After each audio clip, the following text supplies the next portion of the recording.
Bu Regina, dan semua sahabat pendoa yang terkasih. Selamat bertemu kembali pada malam hari ini. Kita malam ini ingin berbagi mengenai bagaimana mengenal Kristus lebih intim, lebih erat. Kita bacaan hari ini adalah dari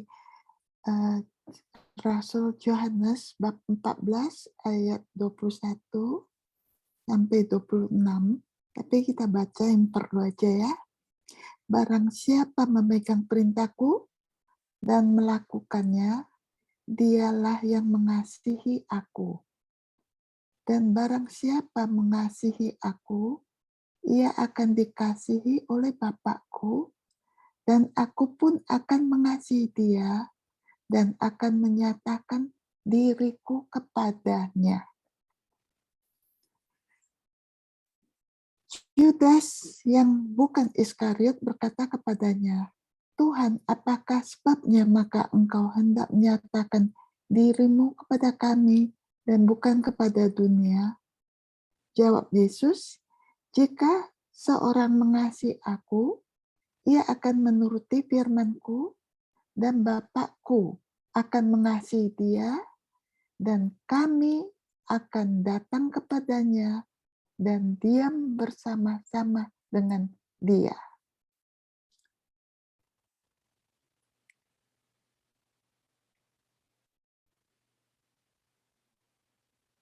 Dan firman yang kamu dengar itu bukanlah daripadaku, melainkan dari Bapa yang mengutus aku. Semuanya itu kukatakan kepadamu selagi aku berada bersama-sama dengan kamu. Tetapi penghibur, yaitu Roh Kudus, yang akan diutus oleh Bapa dalam namaku, dialah yang akan mengajarkan segala sesuatu kepadamu dan akan mengingatkan kamu akan semua yang kukatakan kepadamu. Jadi di sini kita sebagai orang Kristen ya, pasti pernah muncul di hati pertanyaan terdalam, bagaimana saya bisa mengalami hubungan yang lebih dalam, lebih dekat, lebih intim dengan Kristus.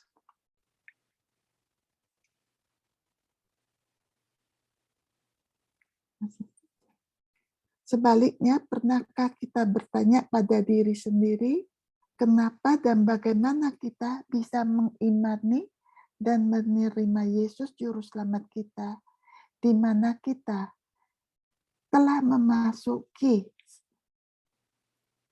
dan mengimani dan menerima Yesus sebagai Juru Selamat kita di dalam hubungan pribadi dengan Kristus melalui iman dalam kematian dan kebangkitannya. Jadi dalam hal ini, kita sendiri telah melihat bahwa Yesus hadir bersama kita, bersama para rasul saat ia hadir di dunia ini,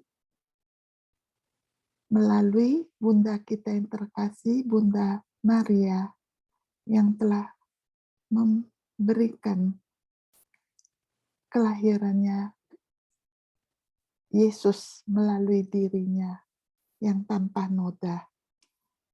Jadi di sini kita bisa melihat bahwa ketaatan dari Bunda Maria dan ketaatan dari Santo Joseph, di mana Yesus akhirnya ada di tengah-tengah kita, dan akhirnya kita menerima keselamatan jiwa melalui wafatnya Yesus di kayu salib.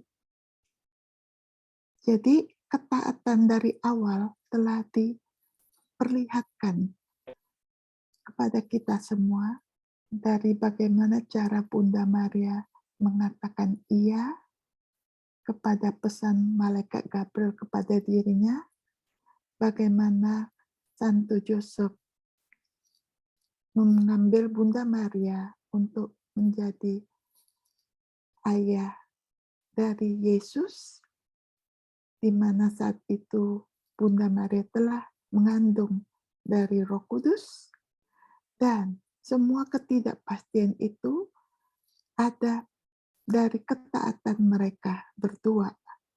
Maka setiap kali kalau saya menerima Komuni Kudus, selalu saya mengucap terima kasih pertama kepada Bunda Maria dan Santo Joseph.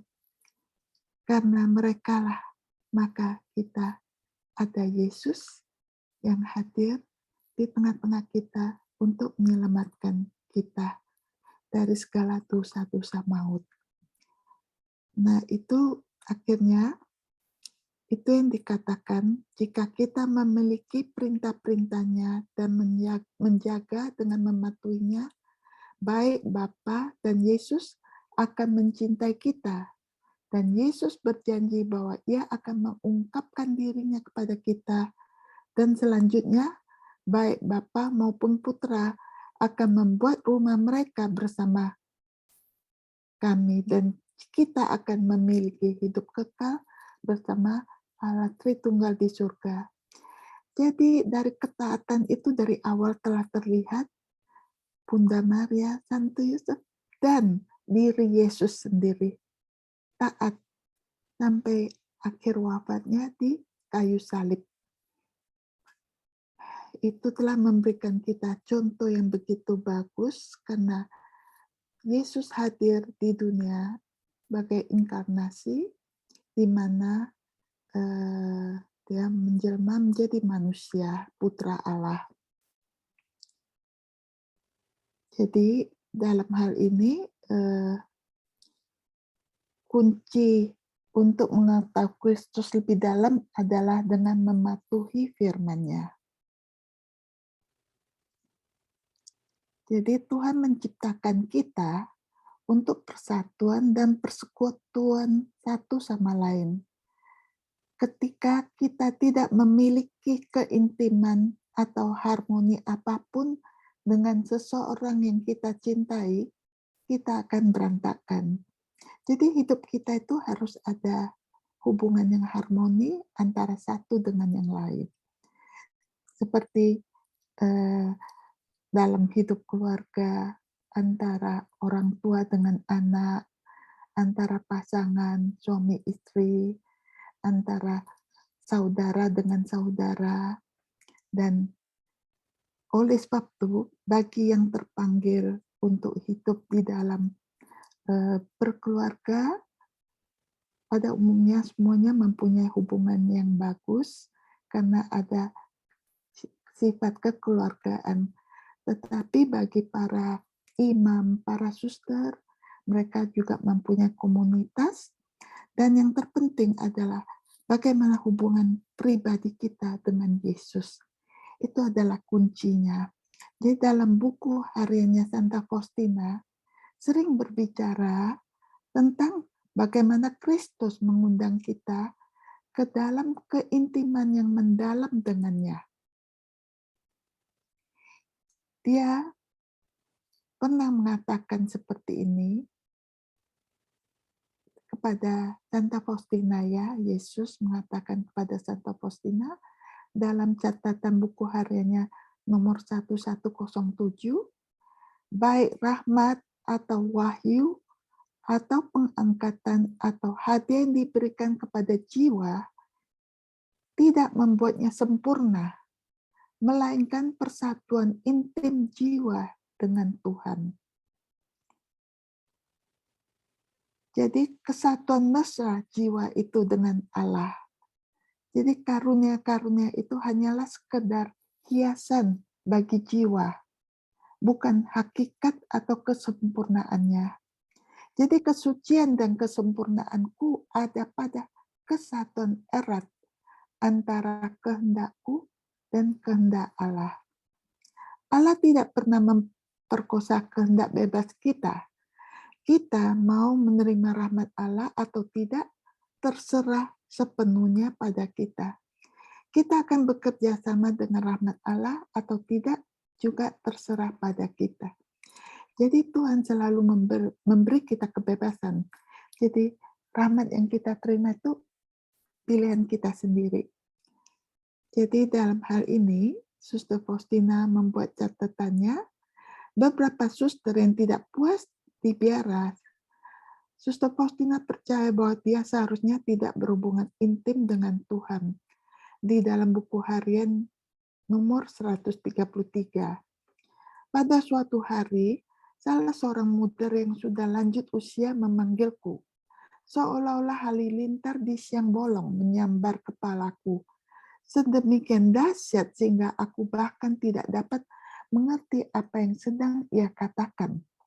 Tetapi tidak lama kemudian, aku mengerti bahwa yang ia lontarkan itu berkaitan dengan suatu masalah yang sama sekali tidak tergantung dari aku. Ia berkata kepadaku, "Suster, buanglah dari kepalamu gagasan bahwa Tuhan Yesus mau bersatu dengan cara yang sedemikian mesra dengan seonggok ketidaksempurnaan yang memprihatinkan seperti kamu. Ingatlah bahwa hanya dengan jiwa-jiwa kuduslah Tuhan Yesus bergaul seperti itu." Aku mengakui bahwa ia benar sebab aku ini memang seorang yang malang. Tetapi aku masih percaya akan kerahiman Allah. Ketika aku berjumpa dengan Tuhan, aku merendahkan diri dan berkata, "Yesus, tampaknya Engkau tidak bersatu erat dengan orang yang sedemikian malang seperti aku. Tenanglah putriku, persis lewat kepapaan seperti itu, aku ingin menunjukkan kuasa kerahimanku. Aku memahami bahwa muter ini hanya ingin merendahkan aku." Jadi itu adalah catatan hariannya Santa Faustina ya, di mana ia telah mengalami keintiman dengan Yesus, tetapi ada suara-suara yang ingin menjatuhkan dirinya, sehingga melalui muter itu berbicara kepada Santa Faustina. Jadi mereka tidak mengerti bahwa untuk inilah kita diciptakan, bahwa keintiman dengan Kristus adalah satu-satunya hal yang dapat membuat kita utuh. Jadi dalam bacaan Injil Yohanes, Yesus berbicara tentang kebutuhan mendalam yang kita semua miliki akan keintiman emosional dan spiritual dengannya. Dia menggunakan analogi seorang gembala dan domba-dombanya. Untuk dia penjaga membuka pintu dan domba-domba mendengarkan suaranya.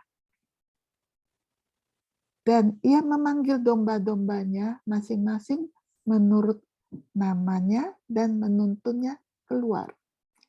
Jika semua dombanya telah dibawanya keluar, ia berjalan di depan mereka dan domba-domba itu mengikuti dia, karena mereka mengenal suaranya.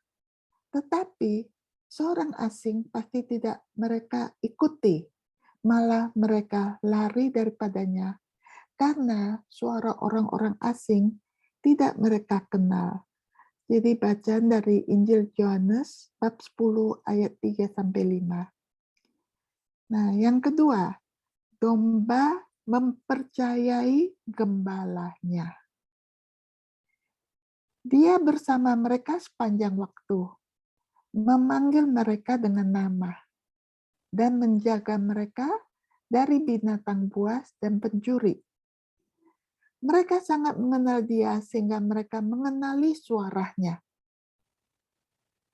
Mereka sangat percaya kepadanya sehingga mereka mengikutinya kemanapun dia pergi. Tentu saja kita adalah domba-domba. Kristus adalah gembala yang baik. Tanpa dia, kita akan hilang dari dosa dan kematian. kalau setan pasti akan menelan kita seluruhnya. Seperti yang diperingatkan oleh Santo Petrus dalam 1 Petrus bab 5 ayat 8. Jadilah sadar dan waspada, lawanmu iblis berkeliaran seperti singa yang mengaum mencari seseorang untuk ditelannya. Syukurlah Tuhan telah menderita dan mati bagi kita semua untuk menyelamatkan kita dari nasib seperti itu.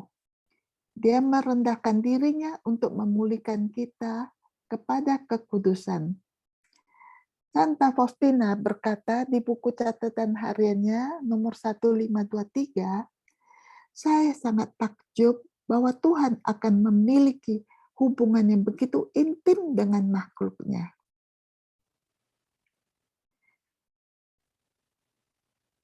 Jadi di sini saya tidak baca semua, tapi tidak pernah aku dapat menahan rasa kagumku bahwa Tuhan sudah menjalin hubungan yang sedemikian mesra dengan ciptaan-ciptaannya. Sekali lagi adalah bukti kebaikannya yang tidak terbatas. Setiap kali aku mulai merenungkan hal ini, tidak pernah aku dapat menyelesaikannya, sebab rohku sepenuhnya terbenam dalam Dia. Betapa menyenangkan mencintai dengan segenap hati, dan sebagai balasannya, dicintai bahkan dengan lebih mesra. Dan merasakan serta mengalami semua ini dengan penuh kesadaran, tidak ada kata-kata untuk mengungkapkannya. Luar biasa ya, kalau kita menjalin hubungan yang dekat, intim dengan Tuhan, Tuhan malah memberikan kita lebih dari itu. Jadi bagaimana kita bisa mengenal Kristus lebih dekat? Seperti domba, kita perlu belajar mengenali suaranya. Kita dapat melakukan ini dengan menghabiskan waktu hening sendirian dengannya di dalam doa. Jadi hidup doa adalah hidup doa yang harus kita pupuk hari ke hari. Di dalam satu komunitas, di dalam satu kelompok doa, doa bersama itu sangat dibutuhkan, tetapi hidup pribadi dalam hidup doa juga sangat kita butuhkan untuk menjalin hubungan pribadi dengan Yesus, untuk mendengarkan suaranya.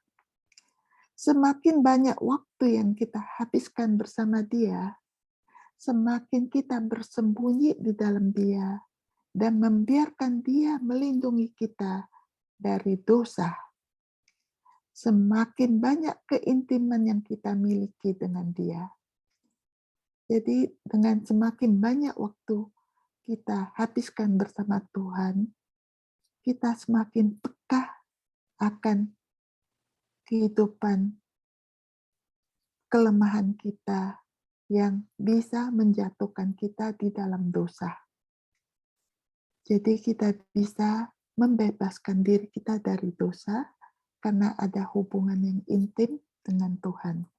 Dengan berbicara kepada kita terus-menerus, Dia berbicara kepada kita terus-menerus, kita hanya perlu meminta kasih karunia untuk mendengarkan dengan lebih baik.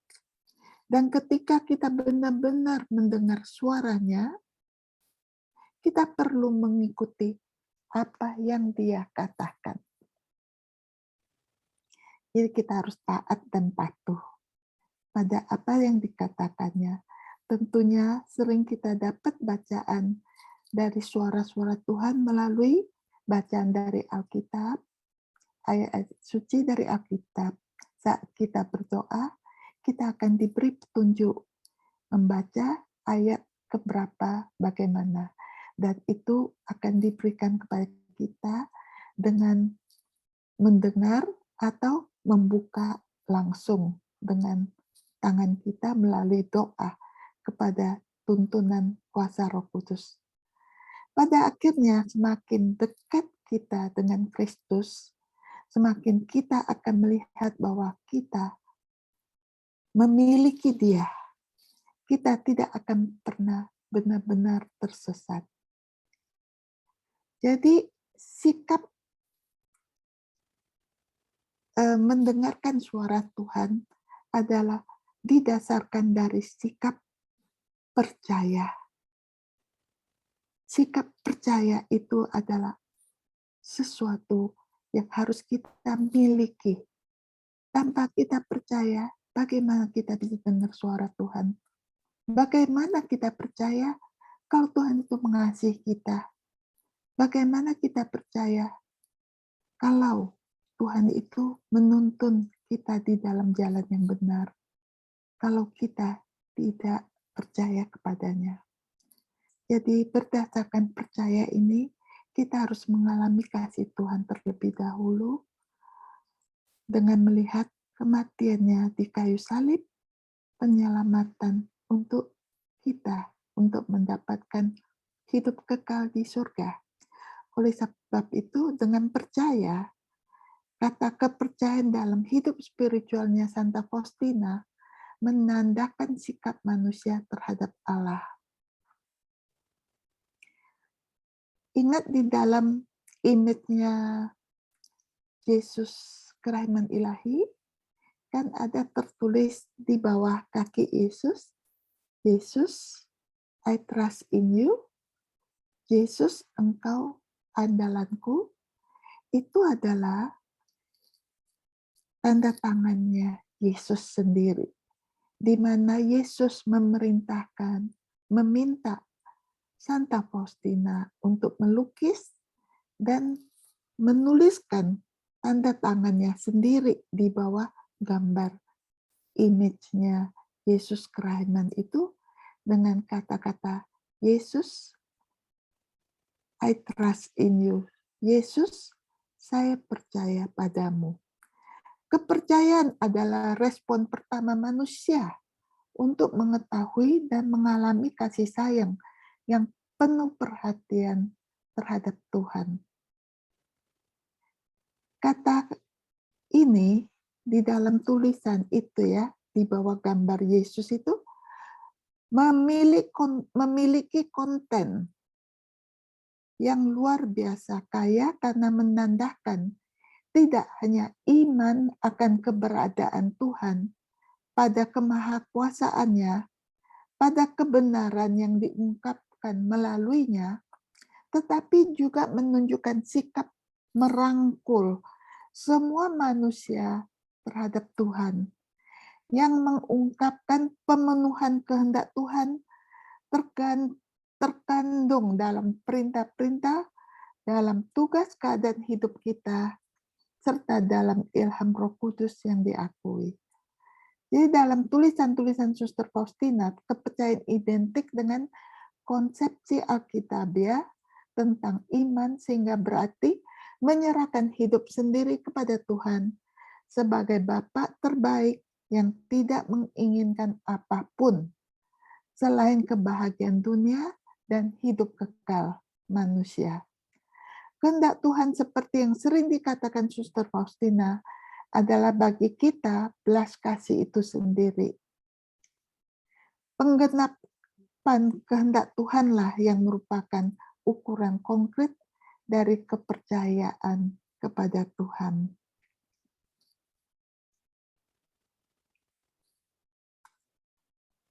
Jadi Tuhan Yesus berkata kepada Suster Faustina, rahmat belas kasihku ditarik melalui satu wadah saja, dan itu adalah kepercayaan.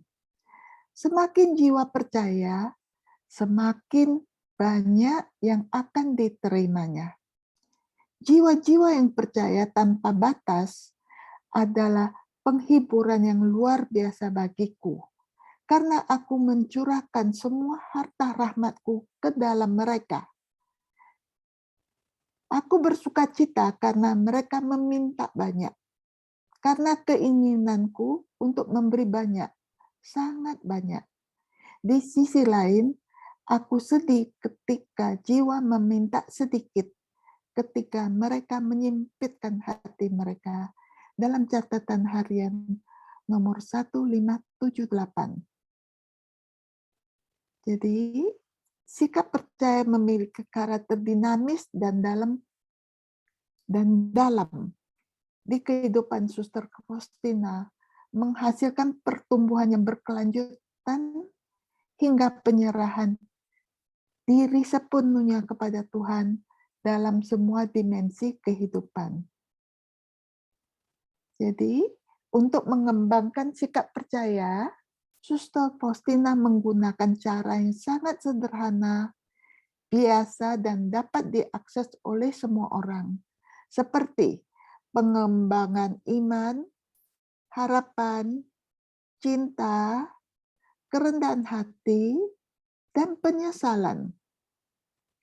Kebajikan yang mengkondisikan sikap percaya, tetapi juga praktek pemenuhan harian kehendak Tuhan, bahkan dalam hal-hal yang sangat kecil.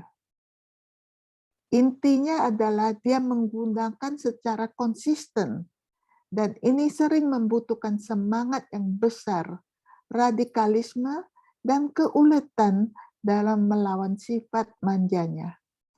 Seperti yang dia katakan, membangun sikap percaya menuntut pertobatannya yang berkelanjutan. Dia harus mengatasi dirinya sendiri, tidak hanya dalam kelemahannya, tetapi juga dalam hal kapasitas alami, misalnya logika yang ia dapatkan. Ya, karena seringkali Tuhan menempatkannya justru dalam situasi seperti itu, di mana dia harus menyangkal akal sehatnya, menangguhkan logika pemikiran manusia untuk percaya kepadanya, dan akibatnya menerima dan melaksanakan kehendaknya.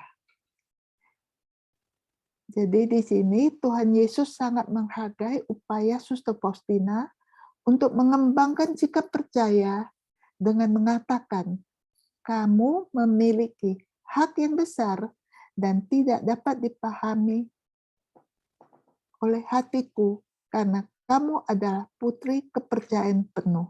Dalam buku catatan harian 718.